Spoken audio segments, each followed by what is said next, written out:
back, everybody, to another episode here. I'm Fire, BLACKFIRE-RISING. I got my guy here. What's up, bro? What up, man? Back What at up? it. Yes, Back at it. sir. And we back again, black again. As we always have been, not going anywhere. And gonna talk about a couple topics here. And we'll just sort of do the regular conversation again and invite you all to chime in the comment section. We'll get before we get to a point to where we start doing live streams. But what's on the agenda for today? Well, I wanted to just again touch on the Biden administration and kind of talk about the tone of the nation now versus what it was during the Trump administration. Also, I wanted to just briefly discuss, how that affects the Black community and go over some of the meaning behind the 13th Amendment in the Civil Rights Bill. So that's kind of the bulk of the topics that I had to present for today. Okay, cool. So under the umbrella of those topics, surely we'll be able to talk about things that are happening locally in time across the nation. We know there's a lot going on right now. We had we got the discussion about no-knock warrants. We got discussions about, sort of Biden's latest shenanigans and promises to the Black community in particular, and the way that the nation has been going in light of the new presidency or in darkness of the new presidency. So, yeah. All right. Should be an interesting discussion. Talking about, I got a description here about the 13th Amendment to the United States Constitution. I'm sure our listeners are familiar with that, or should be. And if you're not, shame on you. But for purposes of this conversation, again, it is a constitutional amendment. The 13th Amendment to the United States Constitution abolished slavery and involuntary servitude, except as punishment for a crime. The amendment was passed by Congress on January 31st, 1865, and ratified by the required 27 of the then 36 states on December 6, 1865, and proclaimed on December 18th. This according to an internet source via Wikipedia. Take it away, bro. Okay, so the 13th Amendment, like you said, that was put into the Constitution. And the benefit of that was supposed to be that you would not have slavery or involuntary servitude unless you was being punished for a crime. Okay, so that was supposed to be the benefit for Black people, because Black people were predominantly the ones who were enslaved and subjected to involuntary servitude. So that was supposed to be a good thing for us. We're supposed to have that in writing. Well, we do have that in writing, and that is addressed as a legal matter, meaning that if somebody is caught with slaves or having somebody in an involuntary servitude situation, that's supposed to be a crime. And a crime is supposed to be illegal, where you're subjected to jail time or a fine or both, right? Right. So when you think about that, I want people to really absorb it in the Black community to say, have we really had benefits from that 13th Amendment? Has it really affected us in real time, where we can say we don't feel forced into this involuntary servitude of a lifestyle? Meaning that at what point does it become involuntary? What does it mean by involuntary? Okay, so even a slave, you can say, had somewhat of a choice, meaning they could have ran to freedom, they could have fought, right? So in my mind, I'm not thinking of involuntary servitude meaning you completely have no choice. Like, we have a choice where we work. However, we don't have a choice not to work when you think about practical needs that can only be met through cash value, meaning you have to pay rent or buy groceries. However, you can't just pick a plot of land, build a house, and live free. Right? Okay. So if you wanted to talk about that, you can go ahead and throw something in. No, I just wanted to ask you a question, and I hear your definition. I think that's very insightful, and I Okay. just want to, for our listeners, what I take from what I hear you saying is a couple of things. One, the morality of using slavery as a just punishment for a crime in the first place, meaning Hmm. if someone is accused and then convicted of some sort of wrongdoing, it's not enough to just restrict their freedom as a punishment, to go further and force them into labor or to be enslaved. Hmm. Um, Number one, even as a morally just punishment, that that's a problem. And then also that the notion of that there are degrees to slavery, that slavery is not simply it's not simply the act of being restrained by shackles, chains, or bars, and then being forced to work under some sort of immediate physical threat of bodily harm and punishment, but that slavery means the restriction of freedoms to different degrees, Hmm. and that you are compelled or forced to work in order to survive, right? So a person must work. They don't have a choice in the matter, which is the same in the case of an actual slave and the stereotypical slave. And then also, uh, since a person doesn't have the liberty to make the choices that they would otherwise want to make, that they're limited in their freedom. Yeah, no, That's yep, that's perfect. Because that's where I'm getting at.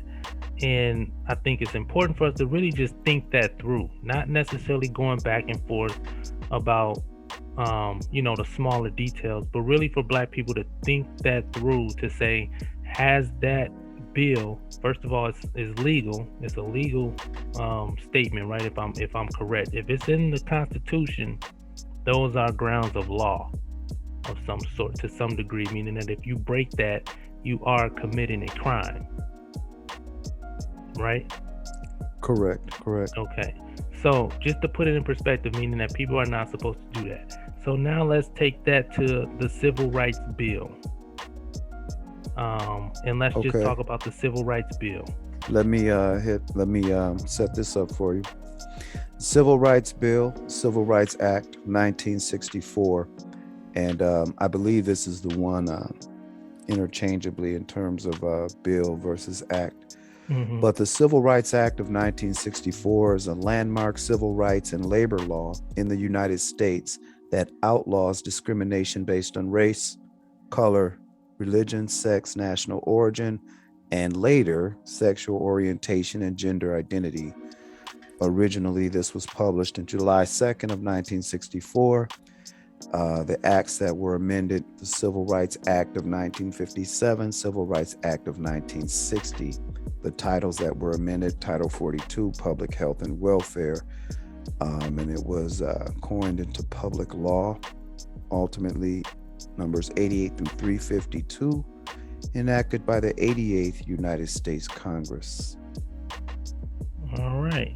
So we got the gist of that. So it outlaws the discrimination of protected classes.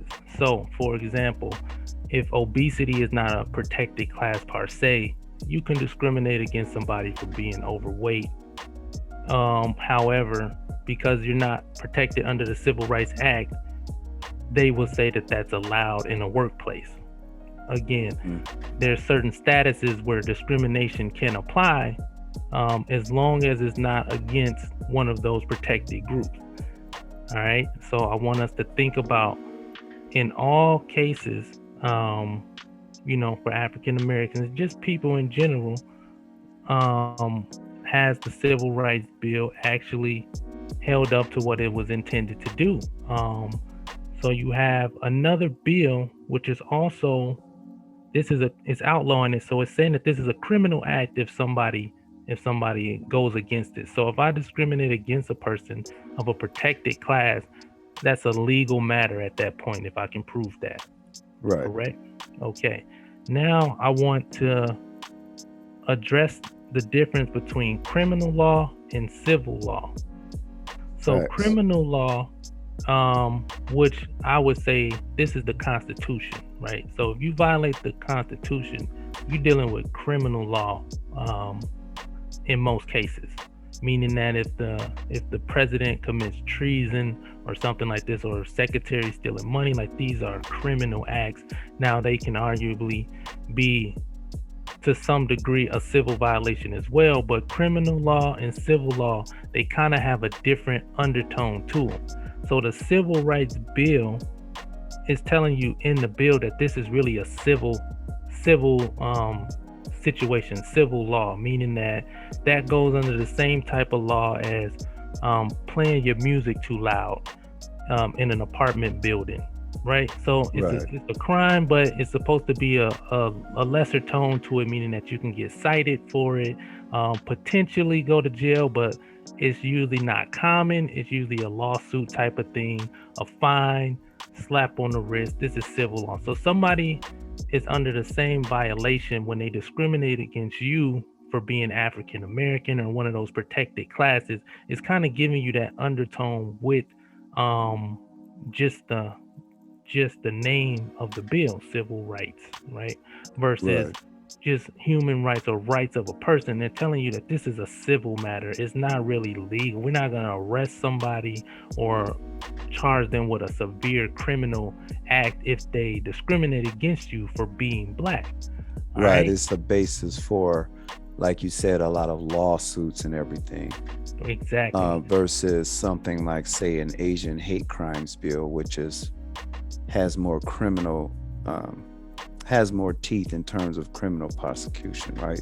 Exactly. Yeah, Okay, exactly. gotcha.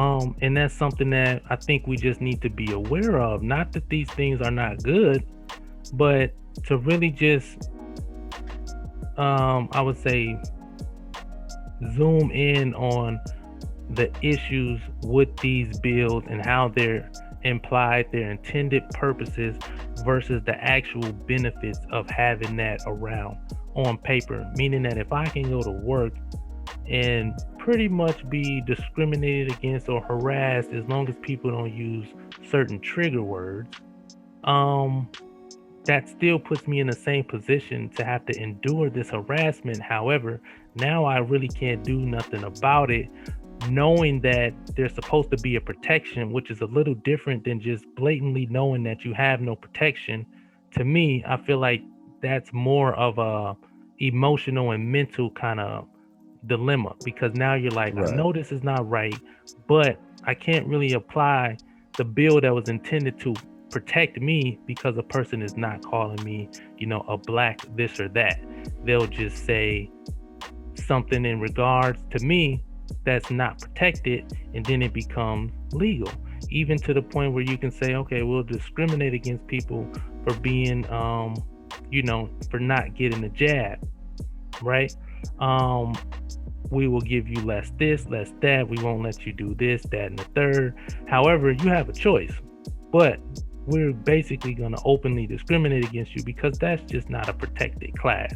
Or again, different type of undertones where people can get away with massive amounts of discrimination as long as they don't use trigger words, and they can get away with a certain degree of slavery as long as they don't paint it in a certain light.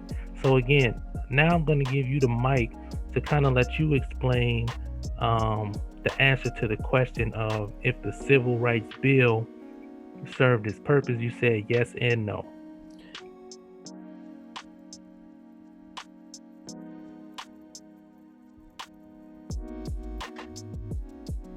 Yeah, yes and no. And it's fitting that you wrapped up the way that you did because in one of our previous discussions, we talked about how the law in and of itself is not always aligned with moral codes and what's right and what's wrong.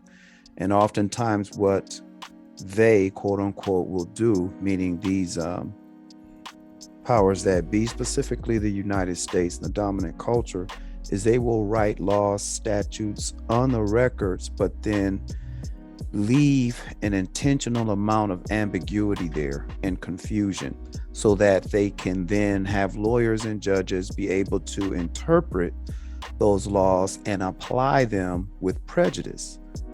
And not with prejudice in the legal sense, I mean, use prejudice in their application and enforcement of the laws.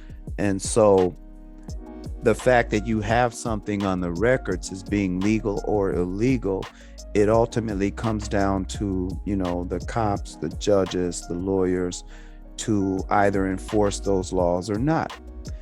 And for example, when we have the Civil Rights Act of 1964, and you get it recorded in the canon that it is not legal to discriminate based on race, color, religion, sex, national origin. Okay, you get that on paper, and that came on the heels of Black Americans, the Negro in America specifically, fighting for rights and to combat injustice, and for our parents and us to have rights in this country that was discriminating against us specifically for being Black. So, the race category of that was fitting. And more specifically, it should say, based on being Black, defined as Black in America. But the ambiguity comes in when they say, okay, you win race, color, religion, sex, national origin. They throw a bunch of other denominations in there, which gives a lot of sort of leeway because it's so unspecific. Mm-hmm. And it doesn't even say Black in there. So I say that, yes, it accomplishes what it was intended to accomplish because they never intended it to be a benefit to Blacks in America in the first place. It was sort of like them allowing our ancestors such as King and some of the other movements that came before that precipitated that to sort of say you win, right, on paper or whatever, but in reality that they were still so very purposefully ambiguous about it, so that now the benefactors don't become the actual target group that fought to get the act passed. Yet it becomes people who choose other agendas or wake up and think that, they're a different sex, regardless of what's between their legs, because it's all about what's in your mind and different realities and, just all these other categories of people who did not suffer and were not compelled to fight and bleed for these, in air quotes, victories. But the dominant culture did not want to concede, so they designed it that way so that it would be ambiguous. So I say yes, in that sense, it accomplished that what it was intended to accomplish from their perspective. From our perspective, that's where the no comes in, because we had people that fought and died for a cause and a purpose, and in their mind, they envisioned procuring justice on the other side of that suffering. Mm-hmm. And so when the Civil Rights Act of 1964 was instituted on paper, you had a lot of Black folk celebrating and feeling good about it. And even the ones that dared not raise a shout and a celebration felt good sort of in the privacy of their hearts and minds. But as we see, it did not accomplish what we retrospectively would have wanted it to accomplish. So yeah, so hence yes and no. Yeah, that makes perfect sense. I would actually have to agree with that in that light, in regards to the way that you put it. Yes, that is 100% correct again.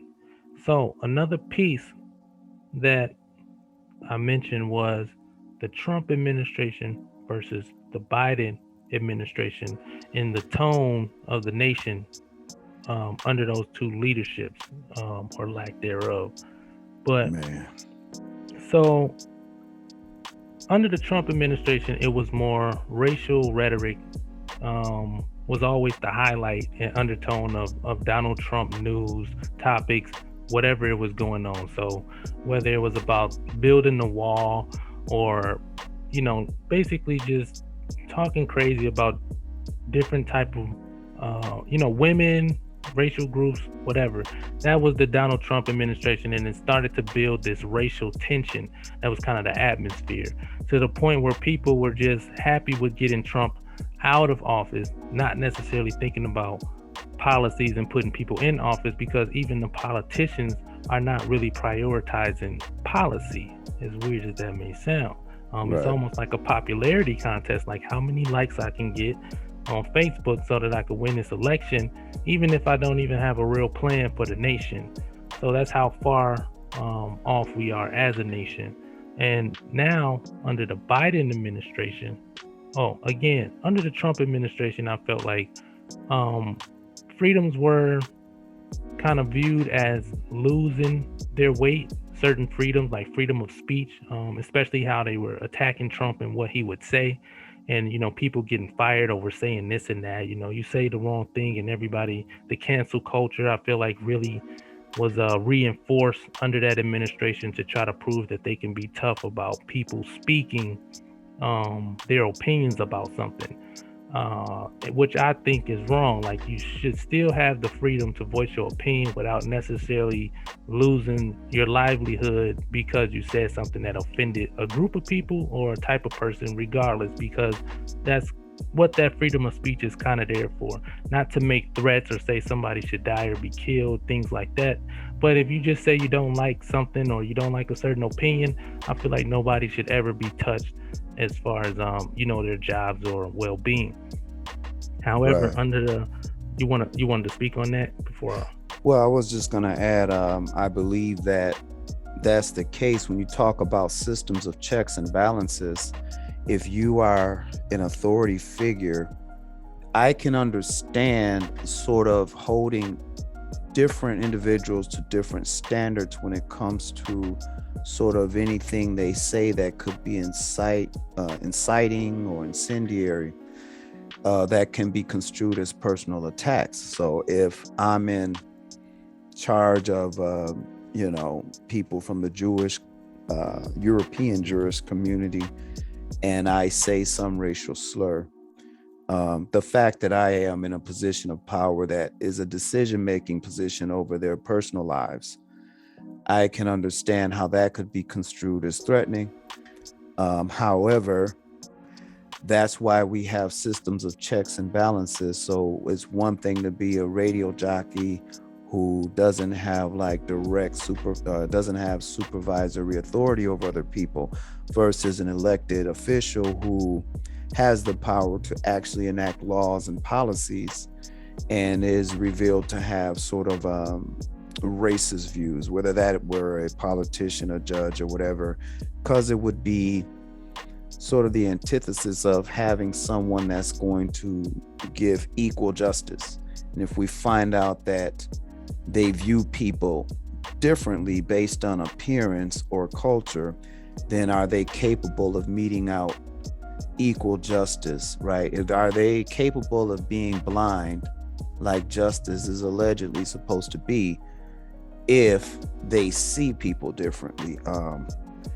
I can understand sort of the gist of that, but I think, like you were saying with cancel culture, it overextends in a lot of instances. And that's why systems of checks and balances are supposed to, mutually check and balance out. That's the point of having balance. If you tip the scales too far in one direction, right, obviously you don't have balance. So Mm-hmm. cancel culture that's able to sort of cancel people based on just sort of wanton ad hoc perceptions, unsustainable allegations 20 years ago, 30 years ago, Mm-hmm. or whenever, just sort of whenever they feel like it, just be able to sort of cancel culture people. I think that's an example of, right, that going way too far. Yeah, and that's right. That is part of the dilemma. Is where do you find that balance? Because if you have somebody in a authority position, let's say for instance, and You trust in this person with making those decisions. If you don't even handle that right, I do believe it shows, let's say, the children of the bunch, the people that this person is leading, per se. Um, if that's not handled appropriately, I believe it can undermine the authority. So if you can see somebody who's at the top, this is the leader, this is the manager, supervisor, you see them get hassled and fired over something tedious, now it becomes a go-to where it's like, oh, if I don't like this person, I can kind of, if I can get the right message across that this person is a bad person, you can kind of go down that trend, which is where I feel the cancel culture kind of took off.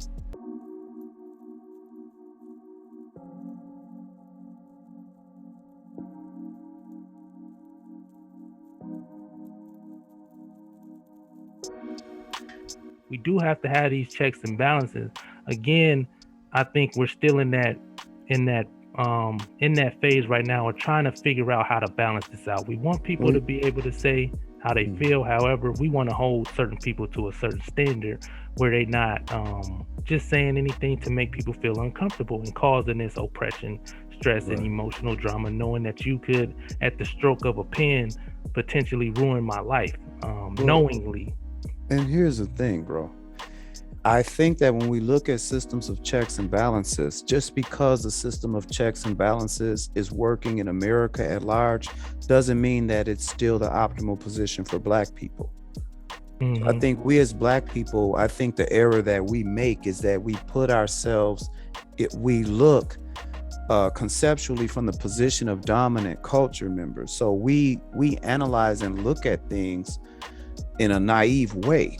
Oftentimes we adopt the mindset and we tend to look at things based on how we've been trained by dominant society. That's what I mean. For example, the government and systems of checks and balances and freedom of speech and all that, that existed basically from the inception of the nation. Even while we were in slavery, there was a system of checks and balances, and one could argue that it worked very well because it kept things in check and balance even within that institution as a country, but our people were not benefiting from that system. Right.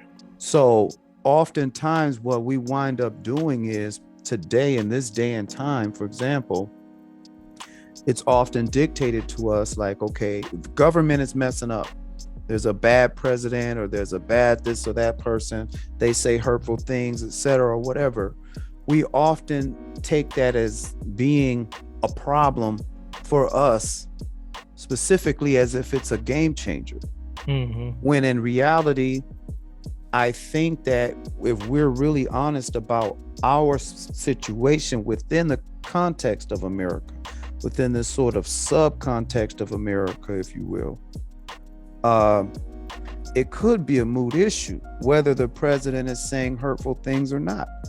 Because when you look at our reality, oftentimes those things are moot issues for us. We've had presidents that speak very nicely and they say sort of the right things, quote unquote, but then we're dying, we're imprisoned, we are essentially enslaved based on the tenets of their own amendments. But when we adopt that mindset, because that's how we've been led, and our heads of house tend more often than not to process emotionally or be more susceptible to that sort of promotion, that gimmick. We adopt a mindset that is illogical. But in reality, when you look at policies and the position of the Black community, if you notice, we gravitated invariably almost to voting along emotional lines. And other communities did not. Other communities, whether Trump said, if you notice, he said things about Mexicans and Asians, and he said the Kung flu and all this. Who did those people go vote for? They didn't go and like vote predictably liberal Democratic, because they understood that those emotional triggers that Trump was throwing out there, it didn't work on them because they're processing logically. and they're looking at policy. We're the only community that where our vote can get bought just by saying some emotional triggers, or I think people should this symbolic stuff that does not translate into policy. Yep. That's exactly it. And that goes into, we can talk about the Biden administration, how they got into office. I mean, running off the back of Kamala Harris being a black woman. Do you support reparations for black people? Listen, the reality also is this. Any policy that will benefit black people will benefit all of society. Let's be clear about that. Let's really be clear about that. So I'm not going to sit here and say I'm going to do something that's only going to benefit black people. No.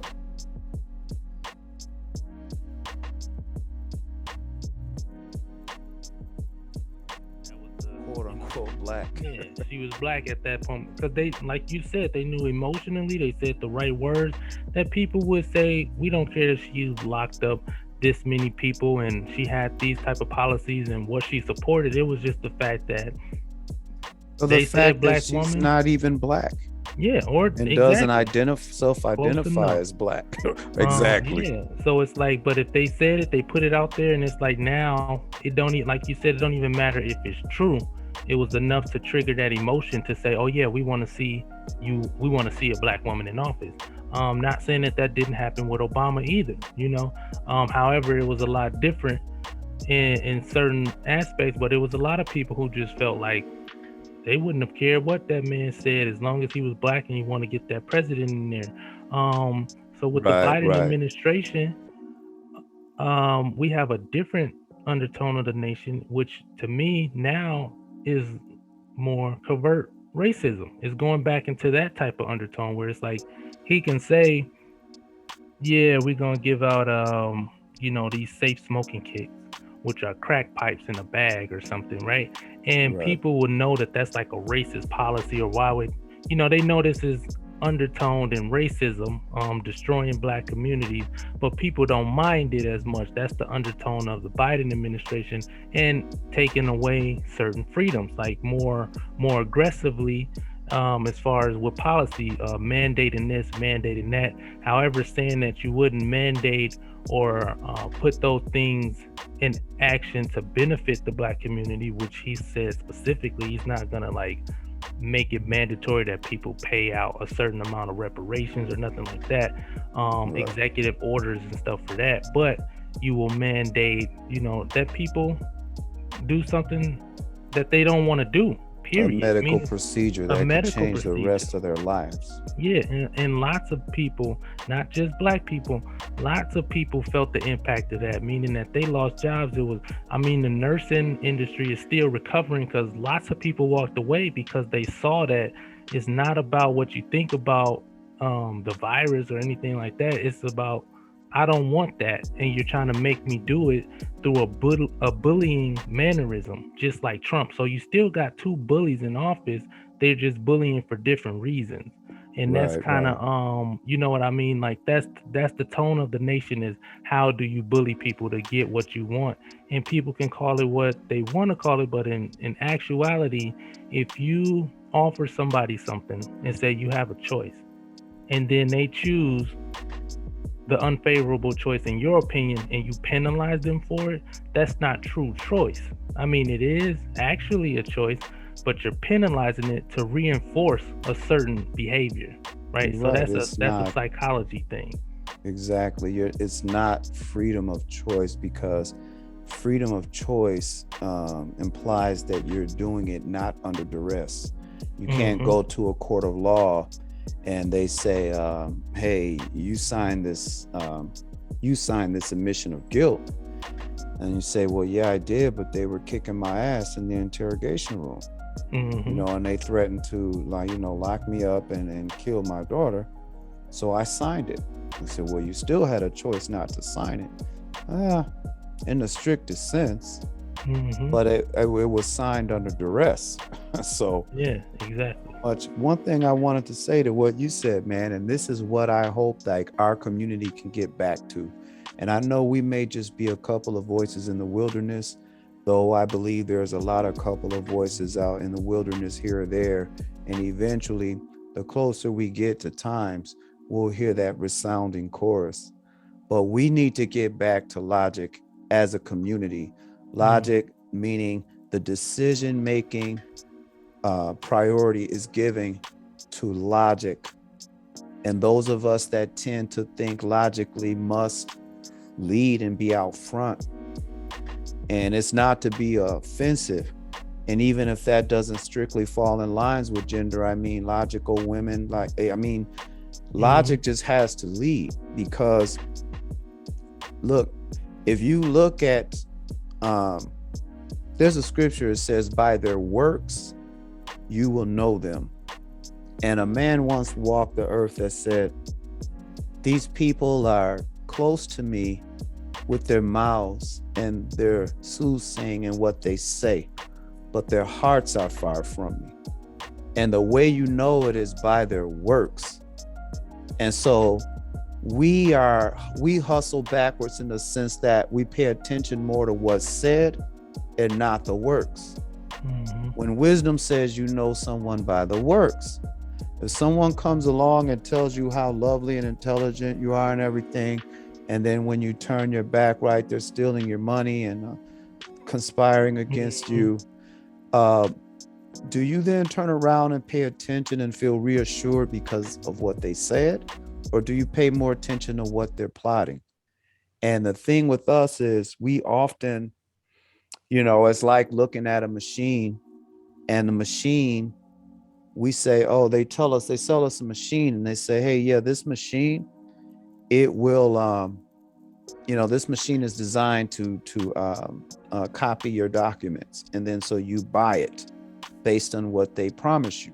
This machine will it's a copy machine. Start to try to run copies and it shreds all your paper, continues to shred your paper.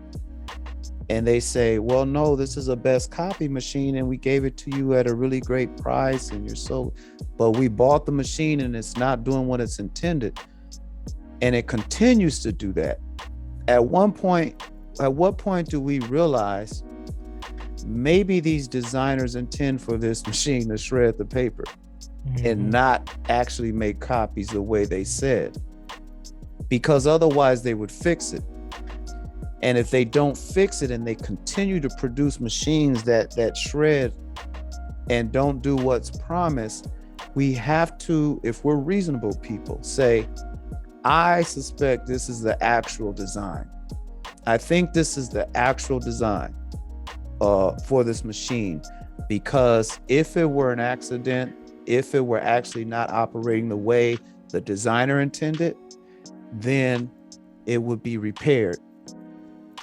But since it continually does the same thing over the last, at least since the 50s, I'm starting to suspect that is actually operating the way it's meant to operate. And that somebody is selling me, right? So it's like we look at these processes and government and bills and everything that they set up for us and say this is designed to, right, accomplish justice and equality, but the product is continually injustice. The product of the machine is continually locking up death, misery, stress, decadence. At what point do you say, we're gonna have to stop assuming that this is sort of a series of innocent accidents every time we look up, and that people need more training or there's a policy issue or whatever, right? And I think that was happening with us as Black people. We were sort of starting to see the design of the machine based on the works of the thing. And I say it was happening in an unprecedented way right before Obama. I think Black people were buying out of not just Black people, but Americans in general, but especially us. We were opting out of this whole just come on and just cast a vote for one of these two choices and etc. And we were opting out. And I think at that pivotal time, there was a sudden accident of hope, change, and the right face showed up with the right wife who had nice dresses and stuff. Mm-hmm. And we sort of bought back in, and guess what? That thing is still continued to shred all our paper. Yep. That's well put. That's exactly what's going on. So I think we did actually more than I intended. Like that was a good way to kind of end that whole segment as far as what I had to put out there. I like the way that we both gave our different sides of it, explain what we were thinking with these topics, so we can move forward. Unless there's anything else you wanted to address as far as those particular topics, just black people really um, zooming into the small print, understanding the full context of any document, any policy, and just overall lifestyle. Really start digging into those things, questioning them, so that we could reevaluate our situations to get into a better situation. Right. And I would just say, I don't talk down or criticize anybody for lack of knowledge about certain things. The key is knowledge and information, and we are all like pieces to a puzzle. Like we're all individuals, and there's so much we can know and learn. But when we link up with the next person, there's something to the collective body of wisdom and knowledge that I don't think is just an addition of intelligence. I think it can be exponential, because if I know A through B or A through D and you know E through K, when we are able to unify sort of what we know, it's not just that we have a bigger piece of the alphabet and we can sort of express more, but it's also that through the change of information and knowledge, we also sharpen each other, and it leads to other paths of discovery. And I think that us as a community doing this sort of thing, there are those of us that, you may hear this, what we're talking about here, and it may cause you to think along different pathways and open you to other, research or discovery endeavors. And that's the aim of this, so that when we come together, we can have a bigger picture and say, it's not just that we look at presidential policies or anything like that specifically as if through tunnel vision. But when we back up and look at the greater picture to include history, logic, whether things make sense or not, we can also sort of start to implement a predictability and make decisions for our future, like, more like chess, you know what I'm saying? Facts, man. Yeah, no, that's good. I did want to say, I know I kind of touched on it a little bit, but did you have anything you wanted to say about these no knock warrants that we're Uh, starting to, kind of come across? Just because I threw it out there, it's kind of, I mean, it's in the same scope of things. However, we can right. branch off into that as a whole nother subject. But if you wanted to, we could talk about it, maybe lead to another episode. But what's just your take on that? My take on it rhetorically would be, it is a part of, like, when I mentioned that machine, say that shredder machine that's been sold to us as a copier, it has a lot of different parts in there. And I think when we look at the machinery of the criminal and justice system, there's a lot of moving parts in there. And though it's sold to us that this is something that we assume will reduce crime, it'll be a deterrent to crime, it'll take dangerous weapons, drugs, criminals off the street, etc. That's what's sold to us on the bill of goods. But when you look at it, it actually is working as part of of an intricate machinery that's been shredding our paper. So no knock warrants within the context of the existing criminal and justice system, I think they do also suspiciously what they've been designed to do. Because when you look at the collateral damage from no knock warrants, you don't see suburbanites, sort of lighter hued or paler people in suburban being the bulk of the collateral damage, if at all. from these sort of no-knock warrants. Those are done almost exclusively in poor, impoverished neighborhoods. When you look at time and history, because what do we say? By their fruits, by their works, you know them. We know what has been the product of these things. And if we were to able to transpose the works of no-knock warrants, for example, and you can just expand that to stop and frisk, no-knock warrants, chokehold, or also other coercive procedures. If you transpose that onto another segment of society, which what I would say suburbia, you would suddenly see, hey, that machine would get repaired. It would start to make copies like it's supposed to. It wouldn't shred everything that you put in there. Miraculously, because why? The repair person would come and make sure it was working right. Yep. Which, and one last thing I'll add to that, man, is I would just say this to suburbanites or anybody else who feel that they're not directly impacted by these sorts of policies that happen in, Black communities in particular.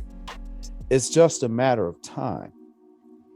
I forget who it was. I want to say it wasn't W.E.B. Du Bois. Someone said the Negro is the touchstone of the American society. And Du Bois said it in his book. I'm not sure if it was his direct quote or if he pulled it from somewhere else. However, that means when you set, for example, a thermometer in the house, the thermometer is in a certain condition, even though the rest of the house, the temperature hasn't gotten there. But surely if you don't adjust the thermometer, eventually the entire house, systemically, since it's part of the same structure, that's where it's going. The entire house is going there. It's like, on the Titanic, if you had money, you could afford to live on the upper decks.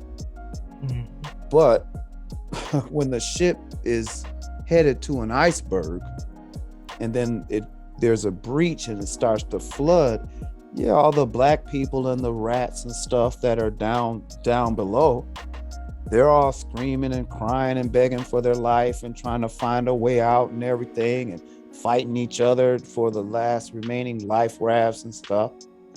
And the people up top, you can still have the musicians playing, you can still have the servants bringing food, and you can even have security between those upper decks and the lower decks, and somehow think that means you're safe, that what's happening below does not matter to you. And that's an illusion of the moment, because we know what happened to the Titanic. And for folks that sit around and think it's just trivial, all those Black folks again, they're dying, they're marching, etc., and think that somehow that Black people are not a very real component of the country, it's a deadly and dangerous illusion and a game to play. And eventually it means you too, white folks, suburbanites. And no matter how much you think you can Negroes are expendable, even if you bring immigrants in. See, the Titanic is a physical thing, but it's a real space. And the moral fiber and the mindful space of America is in danger. And that's what we're seeing manifested in reality. This is why the condition of the poorest and the children cannot be ignored indefinitely and expect the country to survive. But yeah, that's my short answer. No, that's real, man. That's facts. Well, yeah, man, that's all I had, man. I appreciate everybody for tuning in, those who do. Hit the like button, subscribe, make comments. Hit the like button. Don't make us have to keep posting that meme with the dude with the gun. I swear, y'all, man, I'm gonna start putting some sound effects in there. It's gonna scare the hell out of you. Like something like, All right. Okay, well, yeah, man, folks, be on the lookout for us. We're gonna start trying to post these more frequently. I'll be posting more here on this channel as well. And me and Kanan will be doing more collabs like this. Also, remember to check out his channel at 321. What is it? Dope Nation. Dope Nation. Facts. And yeah, with that, bro, take us out. Peace. This is Black Fire Rising. Peace and K9 Powers.